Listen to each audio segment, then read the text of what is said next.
pernah belajar bahwa salat subuh di masjid wajib bagi laki-laki. Bagaimana dengan perempuan yang ingin mendapatkan pahala dan kebaikan yang sama, namun khawatir timbul fitnah? Kita bagi pada dua bagian.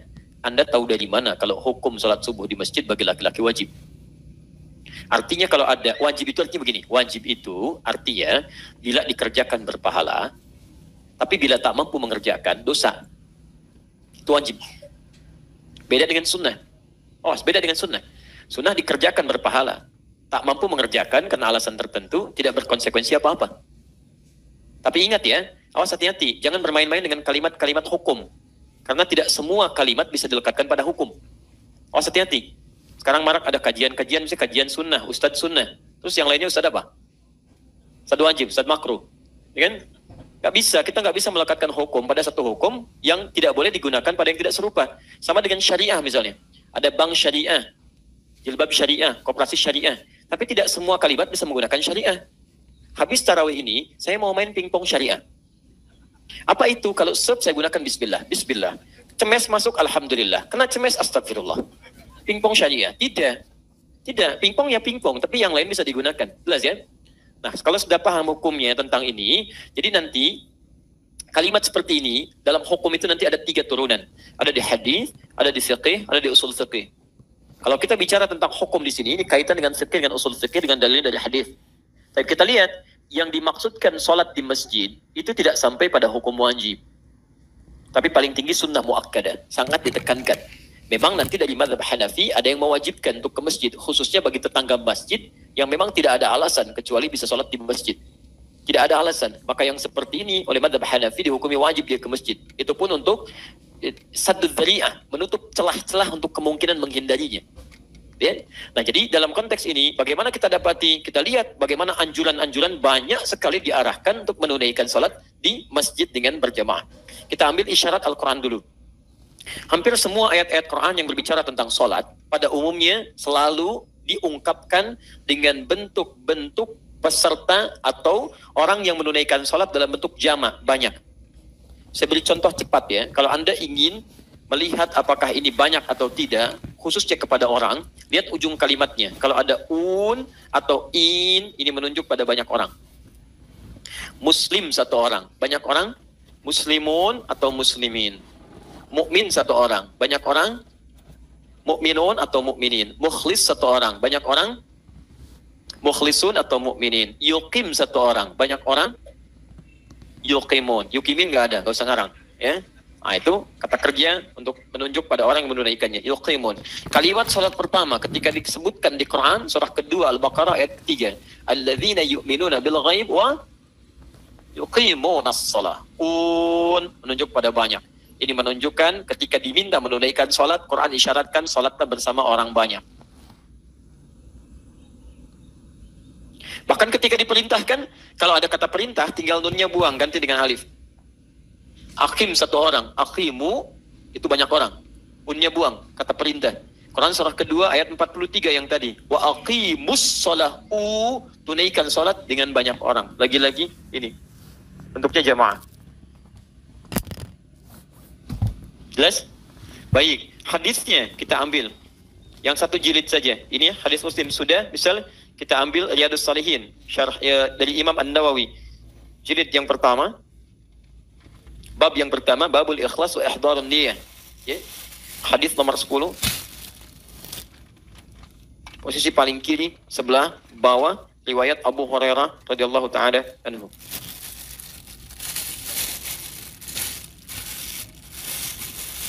Salat rajuli fil jama'ati afdalu min salatihi fi baitihi aw fi suqi.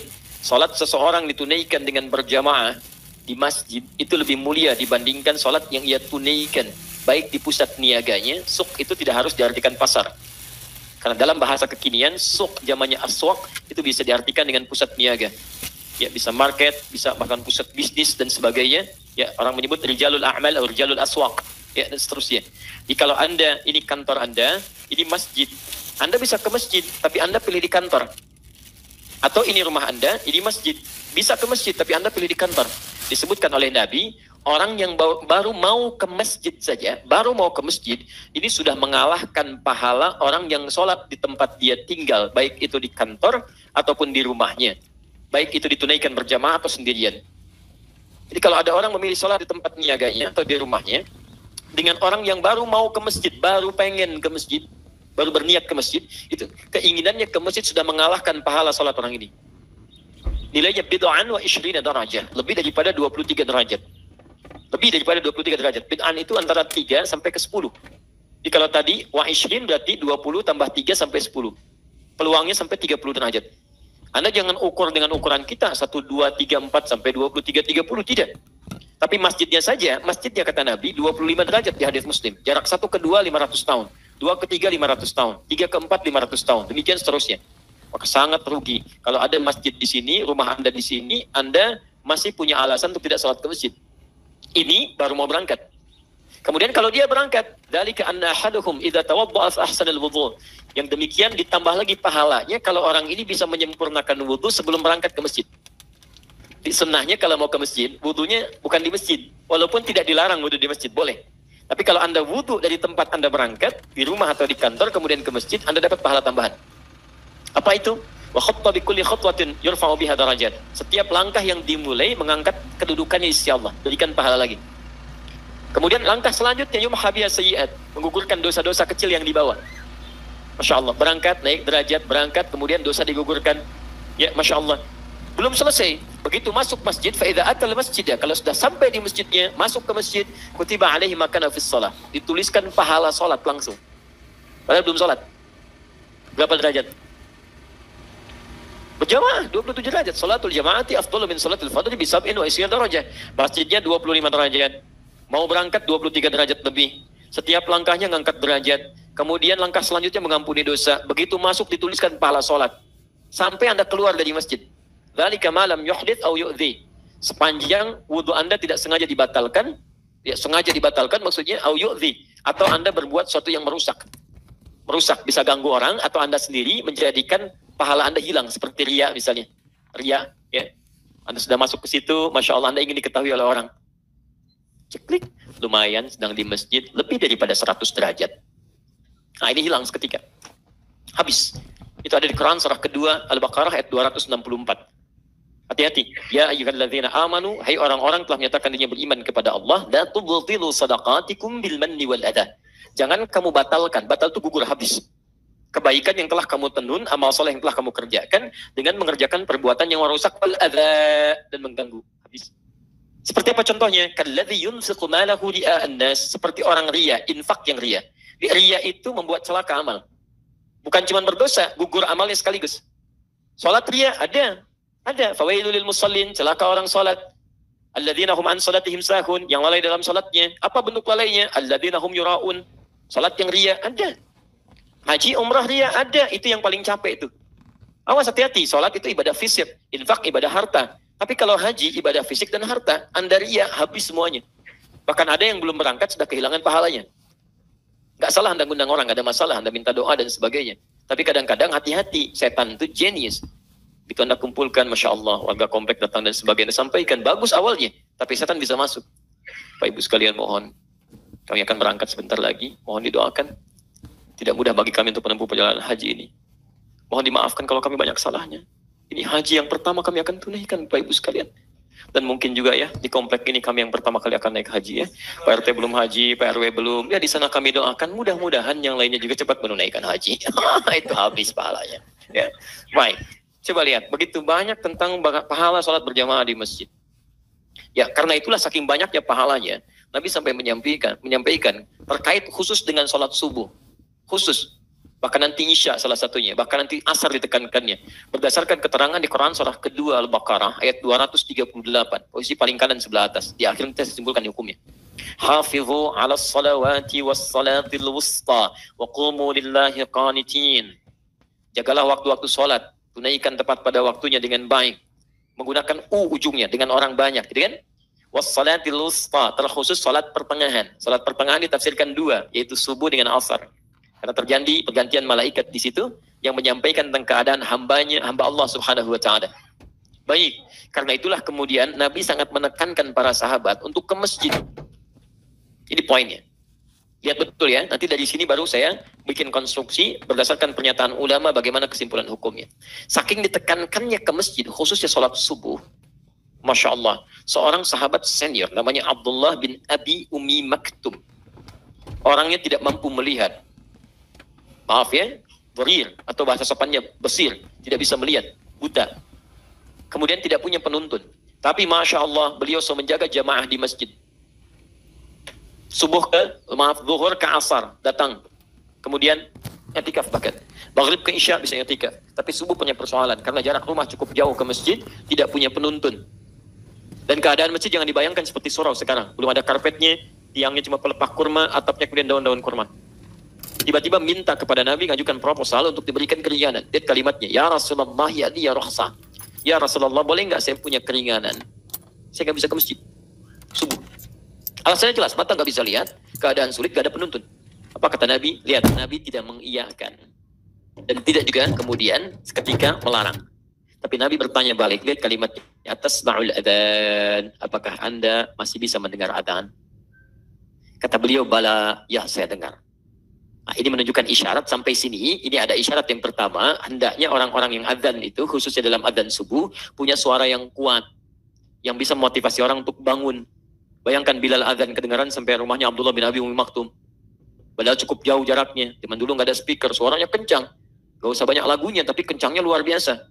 Ada lagu kencang ya bagus itu kan. Tapi kalau lagunya bagus tapi suara nggak kencang mendayu-dayu, ya orang didina boboin. Ya, Allahu Akbar. Masya Allah. Lagi begitu mau begini, ya Rasulullah. Baik lagi gitu kan. Baik, jadi yang penting itu orang bangun. Ya, jangan berlomba pada lagunya, yang penting ada suara kedengaran bagus, kemudian suara kuat, orang bisa terbangun gitu kan? Ya, termotivasi di situ. Maka ketika mendengar kalimat ini, lihat cara berpikir sahabat. Perhatikan cara berpikirnya. Madum tatasma'ul adzan fa'addiha fil masjid. Selama masih terdengar adzan, tunaikan ke masjid, kata Nabi. Ketika mendengar kalimat ini, lihat cara berpikir bagaimana sahabat mulia ini. Walaupun sudah sepuh, mata nggak bisa lihat, nggak ada penuntun. Cara berpikirnya, kalau Nabi tetap meminta saya ke masjid, ini menunjukkan ada pahala besar di balik itu. Sebab kalau pahalanya ringan biasa, Nabi akan katakan sudah nggak apa-apa. Cara berpikirnya. Jadi kalau Anda masih diminta menunaikan sesuatu yang tidak mudah untuk dikerjakan, walaupun tidak banyak dituntut menjadi wajib di situ, ini menunjukkan pahalanya begitu besar. Maka kejar itu. Jangan tinggalkan. Termasuk tarawih itu salah satunya. Makanya dijadikan paket Ramadan, walaupun hukumnya bukan wajib. Ya. Maka dari itulah kemudian keesokan harinya Masya Allah bersiap beliau. Kalau subuh misal sekarang 5.59, jam 3 sudah keluar meraba jalan sampai ke masjid. Dengan situasi tadi saya sampaikan, alasnya tanah, pelepahnya tiang kurma, ya, tiangnya pelepah kurma, atapnya daun-daun kurma. Sampai di masjid, Allahu Akbar. Siapa yang antum kenal azan di masa Rasulullah? Bilal bin Rabah radhiyallahu taala anhu. Sejak saat itu azan subuh spesialisnya Abdullah bin Abi Umi Maktum radhiyallahu taala anhu. Dan azan juga di masjid. Sehingga tiba pada masa Ramadan azannya 2 kali. Ada azan pertama yang dikumandangkan dalam riwayat Bilal yang kumandangkan. Ya, riwayat pertama mengatakan Bilal, yang kedua mengatakan Abdullah bin Abi Umi Maktum. Kemudian azan yang kedua di antara satu di antara keduanya. Ada yang menyebutkan Bilal, ada yang menyebutkan Abdullah bin Abi Umi Maktum. Singkatnya 2 kali azan Abdullah bin Abi Umi Maktum tepat diperkenankan oleh Nabi sallallahu alaihi wasallam. Satu, memberikan isyarat sahur sebentar lagi akan selesai. Yang satu menunjukkan azan subuh sudah siap ditunaikan, menunjuk pada sholat. Sampai sekarang di Madinah azannya 2 kali. Salah satunya untuk mengenang peristiwa ini. Teman-teman sekalian, yang mau saya tunjukkan, bisa kebayang nggak? Ini sahabat mulia Abdullah bin Abi Umi Maktum. Matanya tidak bisa melihat. Al-Quran surah Abasa diturunkan atas kemuliaan beliau. Turun Quran karena beliau. Rumahnya jauh dari masjid, nggak bisa melihat. Nggak punya penuntun. Meraba jalan datang ke masjid. Yang alasnya terbuat dari tanah. Tiang-tiangnya pelepah kurma. Atapnya daun-daun kurma. Ini orang lebih dekat ke surganya. Masih mau berangkat ke masjid jalan kaki dan azan di masjid sebelum waktu sholat tiba. Sudah sampai di masjid, waktu sholat tiba, beliau azan. Bandingkan dengan kita. Sahabat bukan. Kerabat bukan. Tabi'in bukan. Ulama bukan. Surga belum jelas. Tidak ada satupun, bahkan jangankan surat. Ayat Quran belum pernah turun karena kita. Baik. Tapi yang paling menarik, jarak rumah ke masjid begitu dekatnya. Kalaupun jauh ada perangkatnya. Sepeda ada, motor ada, mobil ada, jalan bagus, kelengkapan luar biasa. Datang ke masjidnya, Masya Allah luar biasa. Alasnya bagus, ada karpetnya. Kalau panas ada AC-nya. Kalau dingin ada heaternya. Segalanya lengkap. Haus tinggal ngambil airnya, lapar di belakang banyak makanannya, ke toilet bagus luar biasa. Kalau mau kajian, ustaznya datang sendiri, nerangin sendiri, nulis sendiri, hapus sendiri, direkam juga. Masya Allah. Dengan semua itu belum menyentuh Anda untuk mau ke masjid. Anda siapa sebenarnya? Itu poinnya. Dan cita-citanya lebih hebat daripada Abdullah bin Abi Umi Maktum. Mau masuk kemana di akhirat? Ya, saya sih pengennya surga Firdaus tanpa hisab, kalau bisa dengan Abi. Masya Allah. Coba cek diri kita dari mana. Makanya kalau sahabat saja mengejar luar biasa, apalagi harusnya kita. Maksimalkan gitu. Makanya para ulama di sini sampai-sampai Abu Hanifah mengatakan hukumnya wajib tuh kalau di samping masjid gak mau ke masjid. Wajib katanya. Dan mengambil ilat dari para sahabat yang sangat menekankan. Ini namanya syiddah, mutasyaddid, untuk mengetatkan hukum supaya tidak dianggap ringan. Tapi ulama fikih sepakat bahwa hukumnya sunnah muakkadah, sangat ditekankan. Sebab kalau nggak ke masjid artinya dosa. Dosa ya, harus diganti dengan yang lainnya. Di hukumnya sunnah muakkadah, tapi menunjuk pada pahala yang sangat besar. Anda ketinggalan, ruginya luar biasa. Paham sampai sini? Nah, kalau bisa ke masjid lakukan. Adapun untuk perempuan, singkatnya, untuk perempuan di negara bukan cuma subuh, tidak dimulai subuh sampai dengan isya. 3 syarat ini bila terpenuhi boleh ke masjid. Bila tidak, hukum sholat di rumah atau di tempat yang terdalam itu sama pahalanya dengan laki-laki ke masjid. Sama persis. Apa 3 hal ini? Pertama adalah aman dalam penunaian sholatnya. Ada tempat khusus di masjid untuk perempuan. Jadi kalau tidak ada tempat untuk perempuan, sampai ikhtilat misalnya dengan laki-laki, itu nggak boleh. Jadi diperkenankan. Baik ya? Lebih baik perempuan sholat di rumah dan jangan merasa kecil. Pahami ilmunya. Kalau sudah paham ilmu, kita akan lebih nyaman mendalaminya. Tenang. Itu pahalanya sama, Bu, di rumah. Saat ada ilat pertama sama dengan orang ke masjid, laki-laki ke masjid. Yang kedua, bila aman dari fitnah. Khususnya di perjalanan. Fitnah itu dibagi 2. Fitnah gangguan orang atau fitnah dari pribadi. Kadang orang nggak ganggu, tapi ada perempuan yang pengen diganggu orang. Tampilannya, gitu kan? Dan sebagainya. Ini kan aneh gitu kan. Apalagi dengan komplit dengan pasangan suaminya. Suaminya cool, istrinya hot, anaknya dispenser gitu kan. Dan sebagainya. Itu kan kadang-kadang sudah nggak jelas tuh. Baiknya, ini jalan. Tapi kalau orang mulai iseng, kalimatnya keluar. Jaga mata ya. Ini mata memang dijaga, tapi Anda tidak pernah menjaga diri untuk dilihat orang. Itu fitnah namanya. Hati-hati. Memang tampilan bagus, ketutup, tapi kadang dibungkus. Ya, yang dibungkus terlihat dan sebagainya itu tidak diperkenankan. Itu fitnah, bagian dari fitnah juga. Atau yang spesifik ada gangguan dari orang dan sebagainya. Ya, dan di sini kan tidak mudah seperti di Indonesia kadang-kadang. Tidak mudah seperti di Indonesia. Barangkali Anda keluar, ya alhamdulillah di Melbourne cukup baik. Tapi mungkin sebagian wilayah yang lain ketika keluar menggunakan hijab saja sudah tantangannya luar biasa. Maka jangan paksakan. Saya akan tampilkan bahwa saya memang tampil sebagai muslimah yang percaya diri.